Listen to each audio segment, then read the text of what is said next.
तो last episode में हमने देखा था कि एक क्लैन लीडर शासन से पूछता है कि आखिर अब आप क्या करने वाले हैं। तब शासन कहता है कि मेरी next destiny 4 secret mountain peak है, जिस पर एक क्लैन लीडर अब शासन को आगे की जर्नी के लिए बेस्ट ऑफ लक कहता है और फिर बहुत ही रिस्पेक्टफुली शासन को यहाँ से विदा कर देता है। जिस पर अब चलते चलते थोड़ी दूर आ जाने के बाद ब्लैकी शासन से पूछता है कि आखिर ये 4 सेक्रेट पीक है क्या और हम वहाँ पे भला क्यों जा रहे हैं। तब शासन कहता है कि मैंने तो बुक में पढ़ा था, लेकिन शायद इसके बारे में अच्छे से नैन को पता होगा। तब नैन कहता है कि यस ब्रदर, मुझे 4 सेक्रेट पीक के बारे में बहुत ही अच्छे से पता है। वो प्लेस एक माउंटेन है जिसमें 4 डिवाइन बीस्ट रूल करते हैं। जिससे सुनिए ब्लैकी कहता है कि क्या 4 डिवाइन बीस्ट, क्या वो डिवाइन बीस्ट इस तेंजी क्लैन के लीडर से भी ज्यादा पावरफुल है। तब नैन कहता है कि नहीं, तेंजी क्लैन के लीडर का तो अपना एक अलग ही रुतबा है, लेकिन ये डिवाइन बीस्ट भी कुछ कम नहीं है। उन 4 डिवाइन बीस्टों के नाम कुछ इस तरह से है। हो चोंग जो एक फीमेल फ्लाइंग टाइग्रेस है, कैन लियो जो एक ब्लैक जेड यूनिकॉर्न है, इसके अलावा किले और 9 हेड जो कि एक फ्योनिक्स गॉड और एक 9 हेड बीस्ट है। तब ये सब सुने के बाद ब्लैकी कह रहा है ठीक है, लेकिन क्या कोई मुझे ये बताएगा कि आखिर हम वहाँ पे करने के जा रहे हैं। तब शासन कह रहा है सिंपल अपने स्ट्रेंथ को और भी ज्यादा इंप्रूव करने। मैंने सुना है कि तेंजी क्लैन के क्रिएचर्स की तरह उनके पास भी बहुत से डिवाइन पावर्स हैं। जिस पर ब्लैकी पूछता है कि नैन क्या हमें उनके पावर्स को पाने के लिए किसी टाइप का टेस्ट देना होगा। तब नैन कह रहा है कि मुझे ज्यादा तो नहीं पता, लेकिन मैंने सुना है कि उनका कोई कंडीशन है। जिस पर शासन चलते चलते बताता है कि दरअसल वो 4 सेक्रेट डिवाइन बीस्ट पहले एक ही पर्सन था, लेकिन कुछ रीजन की वजह से वो 4 हिस्सों में बट गया, जो आगे चलकर इन 4 डिवाइन बीस्टों में इवॉल्व हो गए। उनका कंडीशन ये है कि जो भी उन्हें फिर से एक कर देगा वो इस पर्सन को बेहिसाब पावर्स देंगे। जिस पर ब्लैकी कहता है कि इसका मतलब क्या तुम इन्हें एक कर सकते हो। तब शासन कहता है कि चलो पहले वहाँ पे पहुँचते हैं, फिर देखते हैं कि आगे क्या होता है। जिस पर अब सीन चेंज होता है और हम इस आदमी को देखते हैं जो अपने हेवनली मिरर से शासन का पता लगाने की कोशिश कर रहा था, मगर काफी देर भी जाने के बावजूद भी जब इसे शासन का कोई भी क्लू नहीं मिलता, तब ये बहुत ही फ्रस्ट्रेट होते हुए कहता है कि आखिर मैं उस बास्टर को पता क्यों नहीं लगा पा रहा। अब तो बगैर उस बास्टर को मारे मेलिसियन वहाँ के पास भी नहीं जा सकता, वरना उसे लगे कि मैं सिर्फ एक बड़ बोला हूँ। जिस पर तभी हेवनली मिरर में अपने आप ही कुछ होने लगता है। तब ये आदमी कहता है कि बहुत खूब लगता है इस मिरर ने उस बास्टर्ड को ढूंढ लिया। जिस पर ये मिरर 4 सेक्रेट पीक माउंटेन के लोकेशन को अपेयर कर देता है, जिसे देखिए आदमी बहुत ही खुश होते हुए कहता है कि वो दो कमीना 4 सेक्रेट पीक माउंटेन में छुपा हुआ है। कोई बात नहीं, आ रहा हूं मैं अब उसकी लाश लेने। और इतना क्या कि ये अब हंसते हुए यहाँ से डिसअपेयर हो जाता है। जिस पर अब सीन चेंज होता है, हमें 4 सेक्रेट पीक माउंटेन का सीन दिखाया जाता है, जहाँ पर एक तालाब के पास रुके शासन और ब्लैकी रिलैक्स कर रहे थे। तब ब्लैकी कहता है शासन हम लोग इस जगह पे तो पहुंच गए, लेकिन वो बीस्ट कहीं दिख नहीं रहे।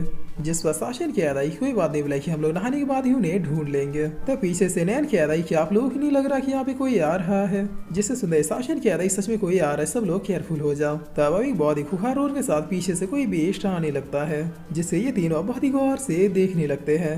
तब ये बीस्ट जो की फ्लाइंग टाइग्रेस होती है, ये बहुत ही क्यूट तरीके से कहती है तुम लोग जो कोई भी हो, तुम लोग मेरे नहाने के प्लेस में नहा रहे हो, इसीलिए प्लीज क्या आप तुम लोग यहाँ से जा सकते हो। जिस पर शासन कहता है कि ये तो फ्लाइंग टाइग्रेस है। तब ब्लैकी कहता है जो भी है बहुत क्यूट है, शासन मेरी इससे दोस्ती करवा दो ना। जिस पर नैन कहता है कि मिस डिवाइन टाइग्रेस हमें आपसे कुछ बातें करनी है। लेकिन तभी यहाँ पे एक और बीस्ट दहाड़ते हुए कहता है कि मेरी छोटी वाइट गुड़िया कहाँ गई। मैंने कितने बार कहा कि ब्रदर को बिना बताए ऐसे ही कहीं भी मत चली जाना।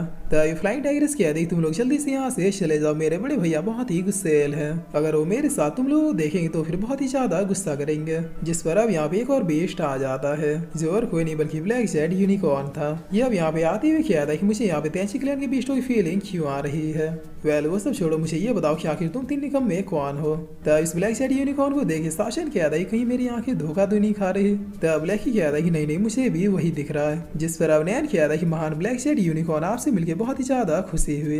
तब हमें पता चलता है कि ये लोग दरअसल ऐसा रिएक्शन इसलिए दे रहे थे क्योंकि ये ब्लैक जेड यूनिकॉर्न बहुत ही ज्यादा छोटा था, इसका वॉइस और बॉडी बिल्कुल भी मैच नहीं कर रहा था। तब ये यूनिकॉर्न अभी लोग से कहता है कि आखिर तुम छोटे मामूली लोग यहाँ पे क्यों आए हो, मेरी सलाह तुम लोग यहाँ से लौट जाओ वरना मेरे गुस्से के आगे चल जाओगे। जिसे सुनते ब्लैकी इसके पास आते बहुत ही फनी तरीके से कहता है छोटे तो तुम हो, देखो मेरा स्मॉलेस्ट फॉर्म में भी तुम मेरे कंधे के बराबर हो। तब इतना सुनते यूनिकॉर्न बहुत ही गुस्सा करते हुए कहता है बास्टर बच्चे तुमने क्या कहा। जिस पर नैन कहता है ब्लैकी चुपचाप वहाँ से हट जाओ, ब्लैक जेड यूनिकॉर्न को अपने हाइट के बारे में सुनना बिल्कुल भी पसंद नहीं है।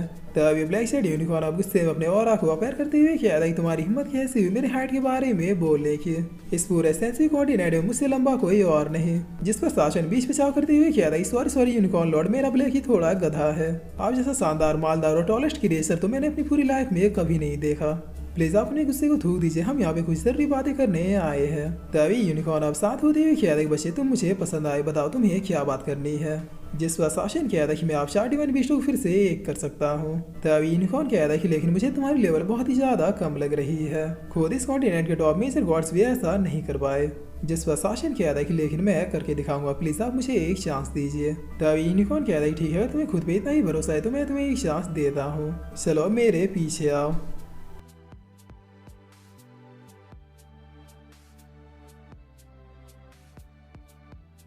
और फिर इसी के साथ ये एपिसोड यहीं पे खत्म होता है।